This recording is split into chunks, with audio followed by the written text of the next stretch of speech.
pays, commémorer 4 ans de jour pour jour depuis la disparition du docteur, professeur Étienne Tshisekedi Wamulumba.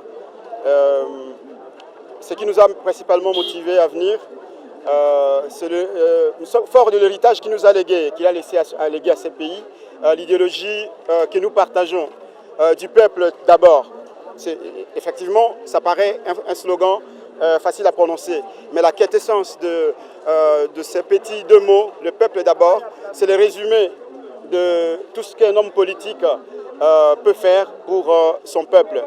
Lorsque le peuple est au centre, l'état de droit dont nous parlons, la démocratie dont nous parlons, la constitution dont nous parlons, paraissent peut-être des gros mots que tout le monde ne comprend pas. Mais le peuple d'abord, c'est si simple à comprendre, c'est que le peuple doit être au centre de toute action politique et administrative. C'est ça la démocratie. Au début, l'opinion pensait que c'était un slogan. Mais au fur et à mesure que le slogan prenait son raciné dans le subconscient du Congolais, et nous avons vu qu'il y en a ceux des Congolais qui en ont fait une réalité aujourd'hui. En commençant par le président de la République, qui, en dehors de son appartenance biologique en tant que fils d'Étienne Tshisekedi, Étienne Tshisekedi avait beaucoup d'enfants. Mais si celui-là est parvenu aujourd'hui à faire... à rendre cette réalité, ces slogans-là devenir réalité, ça veut dire qu'en tant qu'être humain, différent d'être son fils biologique, il a d'abord partagé cette vision du peuple au centre de tout. Voilà pourquoi l'année 2018, l'année de son accession aux commandes de la République, a laissé voir déjà des signes positifs que le peuple est au centre de tout.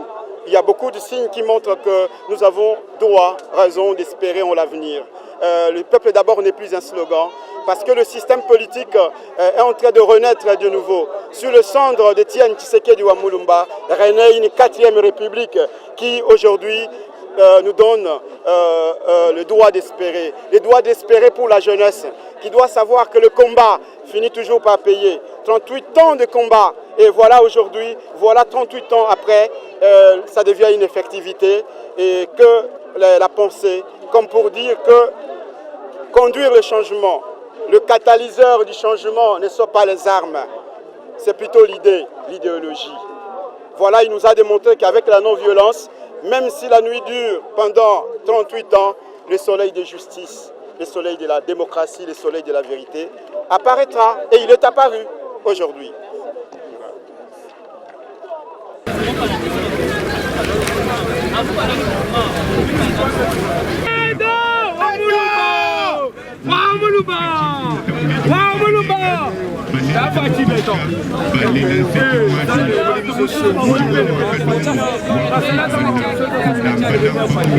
Olivier Luzolo, je suis directeur général de Suzanne Japan Motors. On a apporté notre petite pierre pour pouvoir habiller le mausolée avec la structure en bois que vous avez vu avec du bois du Congo sous la supervision de l'architecte Gazoré. Donc voilà, donc c'est vraiment une commémoration qui est pour nous importante parce que c'est un digne fils de ce pays et nous sommes très fiers d'avoir fait ce qu'on a fait pour l'honneur de Étienne Tshisekedi et l'honneur de notre pays. Je vous remercie. Ayons confiance et regardons vers l'avenir.